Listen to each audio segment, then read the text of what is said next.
Hello students, SP academy Rawla के online platform पर आप सभी का स्वागत है। जैसा कि हम पढ़ रहे थे कक्षा 12 के इतिहास विषय का लेसन नंबर फर्स्ट, जिसमें हमने पढ़ लिया था सामाजिक जीवन की प्रमुख विशेषताएं, और उसके पश्चात हमने पढ़ लिया था धार्मिक जीवन की उपलब्धियां, और उसमें पढ़ा था हमने वृक्ष, जल और पशु पूजा, और उसके साथ साथ पढ़ लिया था तप, योग और यज्ञ।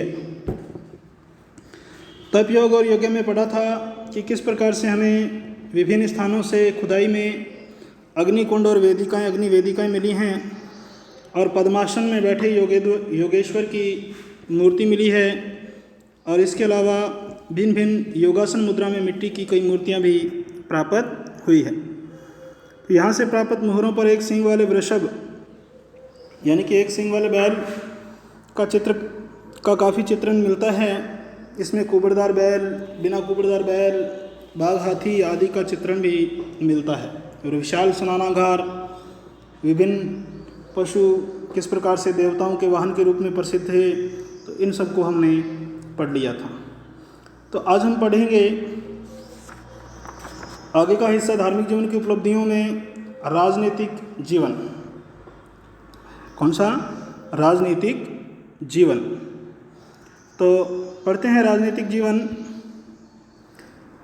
यद्यपि यहाँ की राजनीतिक व्यवस्था की स्पष्ट जानकारी नहीं है, यानी कि जब सिंधु घाटी सभ्यता का हम अध्ययन करते हैं तो राजनीतिक जीवन की हमें कोई स्पष्ट जानकारी नहीं मिलती है, कोई तथ्य नहीं मिलते हैं। फिर भी सिंधु घाटी वासियों की मूल रुचि व्यापार करना थी। तो सिंधु घाटी सभ्यता के लोगों की जो मूल रुचि थी, मुख्य हॉबी थी, वो था व्यापार करना। प्रशासनिक दृष्टि से यानी कि शासन की दृष्टि से साम्राज्य के 4 बड़े भाग रहे होंगे या केंद्र रहे होंगे, अनुमान लगा रहा है। तो प्रशासनिक दृष्टि से यानी कि शासन की दृष्टि से साम्राज्य के 4 बड़े केंद्र रहे होंगे: हड़प्पा, मोहनजोदड़ो, कालीबंगा और लोथल। तो ये प्रशासन दृष्टि से ये 4 साम्राज्य हैं। तो कौन कौन से? हड़प्पा, मोहनजोदड़ो, कालीबंगा और लोथल। सुव्यवस्थित नगर नियोजन, स्वच्छता। इनका जो नगर नियोजन हमने पढ़ा है बहुत ही सुव्यवस्थित है, यानी कि बड़े अच्छे तरीके से नगरों का निर्माण किया गया था। बहुत ज़्यादा स्वच्छता थी। जल संरक्षण, किस प्रकार जल का ये संरक्षण करते थे, उसका भंडारण करते थे, किस प्रकार से उसका सदुपयोग करते थे, आदि प्रतीकों से प्रतीत होता है। यानी कि ये सब चीज़ें, तो राजनीतिक जीवन में सिर्फ इन्हीं चीज़ों से अनुमान लगाया जाता है कि राजनीतिक जीवन भी इनका कैसा होगा, सुदृढ़ होगा। जैसे सुव्यवस्थित नगर नियोजन, जल संरक्षण आदि प्रतीकों से प्रतीत होता है कि पूर्ण एवं कुशल राजसत्ता नियंत्रण के प्रमाण मिलते हैं, सबूत मिलते हैं।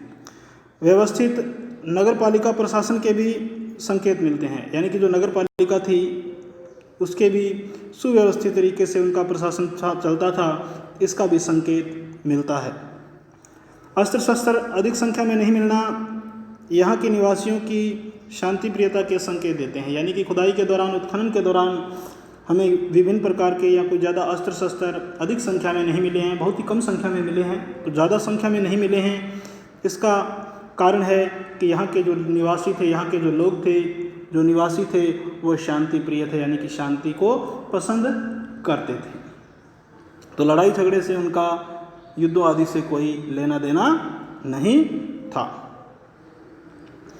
हथियारों में कांसे की आरी, तांबे की तलवारें, भाले के अग्रभाग, कटारें, चाकू, बाणाग्र मिले हैं। भारतीय सभ्यता के प्रमाण हमें उस समय की विदेशी संस्कृतियों में भी देखने को मिलता है। इनसे व्यापारिक संबंधों के साथ ही सांस्कृतिक संबंध भी थे। भारत की तरह क्रीट में भी मातृ पूजा का प्रचलन था। मोहनजोदड़ो में भेड़ की आकृति में दाढ़ी बताई है। सुमेर और बेबीलोन में बैलों में दाढ़ी बताई गई है। हड़प्पा की तरह ही सुमेरवासी अपने केसों को फीते से बांधते थे। हड़प्पा की तरह मिस्र की कब्रों से लघु मक्खी के आकार की गुर्रियाँ प्राप्त हुई हैं। इस प्रकार हम कह सकते हैं कि हमारी सभ्यता या संस्कृति का प्रभाव अति प्राचीन काल में विश्व की अन्य संस्कृतियों पर था। यानी कि राजनीतिक जीवन से जिस प्रकार भारतीय सभ्यता के प्रमाण हमें उससे विदेशी संस्कृतियों से भी मिले हैं, तो इससे स्पष्ट होता है कि जो भारतीय संस्कृति थी वो विदेशों में भी बहुत ज़्यादा फैली हुई थी। अब है उपलब्धियाँ वैदिक काल से महाजनपद काल तक। वैदिक काल यानी कि वेदों के काल से महाजनपद काल तक। तो वेदों की गिनती विश्व के सर्वश्रेष्ठ साहित्य में की जाती है। वेद जो बहुत ही महत्वपूर्ण हैं, हिंदू धर्म की दृष्टि से बहुत ही महत्वपूर्ण ग्रंथ। वेदों की संख्या 4 है। ऋग्वेद, यजुर्वेद, सामवेद और अथर्ववेद। तो इनमें सबसे प्राचीन है ऋग्वेद। तो कहा जा रहा है कि वेदों की गिनती विश्व के सर्वश्रेष्ठ साहित्य में की जाती है और यही वैदिक सभ्यता के आधार संबंध है। वैदिक सभ्यता यानी कि प्राचीन सभ्यता को किस नाम से? वैदिक सभ्यता के नाम से जाना जाता है कि वेदों की सभ्यता, तो यही वैदिक सभ्यता का आधार स्तंभ है। इस सभ्यता के निर्माता आर्य थे। आर्य का मतलब होता है सर्वश्रेष्ठ। वैसे भारतीय लोगों से के बारे में कहा जाता है क्योंकि भारतीय लोगों को सर्वश्रेष्ठ लोग भी कहा जाता है, तो आर्य का मतलब होता है सर्वश्रेष्ठ यानी गुणवाचक। आर्य शब्द का प्रयोग जातिवाचक न होकर गुणवाचक रूप में किया जाता है। तो आर्य शब्द का प्रयोग जातिवाचक नहीं है, किसी जाति विशेष को प्रदर्शित नहीं करता है, ये जाति विशेष की ओर इशारा नहीं करता है, बल्कि ये गुणवाचक के रूप में किया जाता है, जिसका शाब्दिक अर्थ है श्रेष्ठ या उत्तम, सर्वश्रेष्ठ यानी कि अच्छा। वेदों से हमें इन्हीं श्रेष्ठ व्यक्तियों की जानकारी मिलती है। वैदिक साहित्य में आर्य शब्द का अनेक स्थानों पर प्रयोग हुआ है। तो वैदिक साहित्य में अनेक स्थानों पे आर्य शब्द का क्या हुआ है? प्रयोग हुआ है। और जिस आर्य का मतलब क्या होता है भी ऊपर बड़ा भी है अपने, सर्वश्रेष्ठ या उत्तम। आर्यों के प्राचीन ग्रंथ वेदों में विशद ज्ञान भरा हुआ है, बहुत ही शुद्ध और बहुत ही ज़्यादा ज्ञान भरा हुआ है, भंडार है। इनकी भाषा संस्कृत थी, जिसे देववाणी कहा जाता है। तो आर्यों के प्राचीन ग्रंथ विशद ज्ञान से भरे हुए हैं। और इनकी भाषा कौन सी थी? संस्कृत थी। जैसा कि हम पढ़ते भी हैं कि सभी भाषाओं की जननी कौन सी भाषा है? संस्कृत है। तो जिसे देववाणी कहा जाता है, देवताओं की वाणी भी कहा जाता है, देवताओं की भाषा भी कहा जाता है। कतिपय पश्चिमी विद्वानों ने आर्यों को बाह्य आक्रमणकारी बताकर अपनी संकीर्ण मानसिकता का परिचय दिया है, यानी कि अपनी छोटी सोच का, उनकी जो सोच है वो संकीर्ण है, बड़ी छोटी है, उसका परिचय दिया है। आर्य यहीं के निवासी थे, यानी कि आर्य भारत के ही निवासी थे भी। वैदिक साहित्य में आर्यों को कहीं पर भी विदेशी नहीं कहा गया है। यानी कि वैदिक साहित्य का जब हम अध्ययन करते हैं तो उससे भी स्पष्ट होता है कि जो आर्य लोग हैं वो विदेशी नहीं हैं। आर्यों ने भारत भूमि की प्रशंसा करते हुए नदियों को देवी माँ कहा है। तो आर्य लोगों ने वैदिक साहित्य में भी हमने पढ़ा है कि आर्यों ने भारत भूमि की बहुत ज़्यादा प्रशंसा की है और प्रशंसा करते हुए नदियों को देवी और माँ की संज्ञा से विभूषित किया है, अलंकृत किया है। आर्य बाहर से नहीं आए, आर्य बाहर से नहीं आए, बल्कि यहीं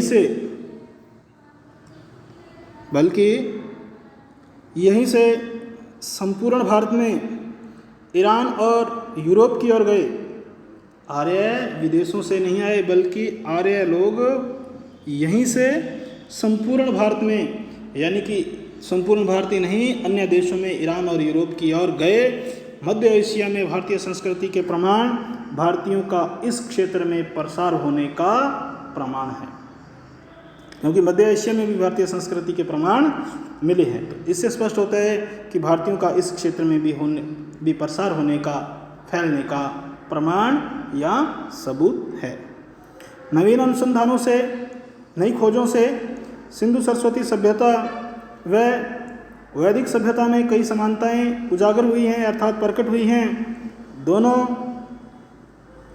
का भौगोलिक क्षेत्र सप्त सैंधव प्रदेश ही था। ऋग्वेद के नदी सूक्त में 21 नदियों का उल्लेख है, जिनमें पूर्व में गंगा व पश्चिम में कुंभा काबुल नदी शामिल है। तो यानी कि ऋग्वेद जो कि सबसे पुराना वेद है, ग्रंथ है, तो उसमें नदी सूक्त नाम से एक टॉपिक है और उसमें 21 नदियों का उल्लेख मिलता है और जिसमें पूर्व में गंगा और पश्चिम में कुंभा यानी कि काबुल नदी शामिल है। आगे है भाषा एवं साहित्यिक समृद्धता, यानी कि जो ऐतिहासिक दृष्टि से भाषा और इसका साहित्य देखी जाए और उसकी समृद्धता यानी कि उसका भी जो दायरा है वो बहुत विशाल है। संस्कृत भाषा भारतीय संस्कृति का वैभव है और इस जैसी परिपूर्ण भाषा संसार में अन्य नहीं है। यानी कि यह भाषा जब इसका अध्ययन करते हैं तो बहुत ही परिपूर्ण भाषा, अपने आप में पूर्ण भाषा है और इसकी कोई स्थानीय भाषा अन्य इस संसार में नहीं है।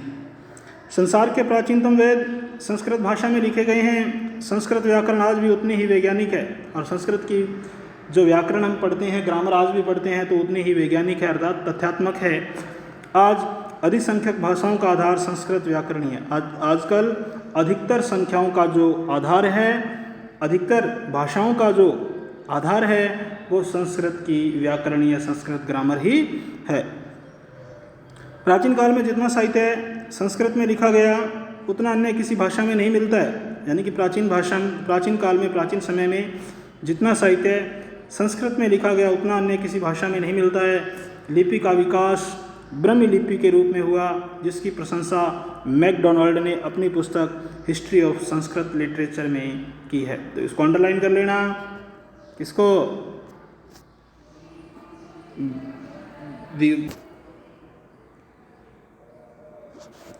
कौन सी लिपि का? ब्रह्मी लिपि।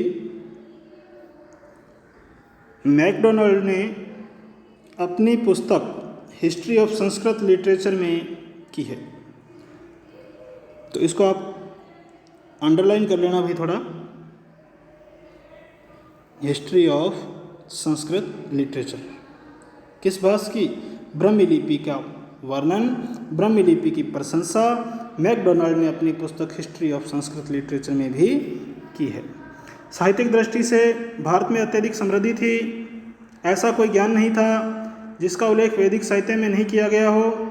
वेदों को अपौरुषेय कहा गया है। हमारे ऋषियों ने लंबे समय तक जिस ज्ञान का साक्षात्कार किया उसका वेदों में संकलन किया गया है, अर्थात उनका संग्रहण, उसको लिखा गया है। इसलिए वेदों को संहिता कहा गया है। प्रारंभ में इनको लिपिबद्ध नहीं किया गया, मौखिक रूप से सुनाकर इन्हें निरंतर रखा, इसलिए उन्हें श्रुति भी कहा जाता है, श्रुति लेख भी कहा जाता है। इनको सिर्फ सुनाए गए, इनको लिखा नहीं गया था, परंतु बाद में उत्तरोत्तर धीरे धीरे उनको क्या कर दिया गया? लिख दिया गया। वेद 4 हैं। प्रत्येक वेद की संहिता से संबंधित ब्राह्मण, अरण्यक व उपनिषद हैं। आर्यों का सबसे प्राचीनतम ग्रंथ ऋग्वेद है। इसमें 10 मंडल और 1028 सूक्त हैं। इसमें छंदों में रचित देवताओं की स्तुतियां हैं। प्रत्येक सूक्त में देवता व ऋषि का उल्लेख है। कुछ सूक्तों में युद्धों व आचारों विचारों का वर्णन है। सामवेद में काव्यात्मक ऋचाओं का संकलन है। इसके 1801 मंत्रों में से केवल 75 मंत्र नए हैं, शेष ऋग्वेद के हैं।